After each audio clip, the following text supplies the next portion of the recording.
ایک مرتبہ حضرت معاذ بن جبل رسول اللہ صلی اللہ علیہ وسلم کے پیچھے سواری پر سوار تھے۔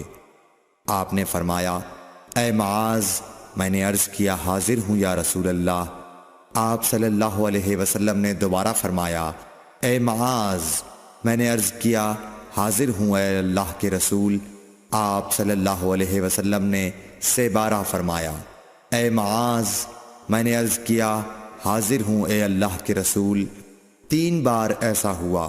اس کے بعد آپ صلی اللہ علیہ وسلم نے فرمایا کہ جو شخص سچے دل سے اس بات کی گواہی دے کہ اللہ کے سوا کوئی معبود نہیں ہے اور محمد صلی اللہ علیہ وسلم اللہ کے سچے رسول ہیں، اللہ تعالی اس کو دوزخ کی آگ پر حرام کر دیتا ہے۔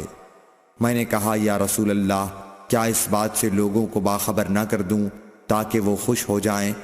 آپ صلی اللہ علیہ وسلم نے فرمایا، اگر تم یہ خبر سناؤ گے تو لوگ اس پر بھروسہ کر بیٹھیں گے اور عمل چھوڑ دیں گے۔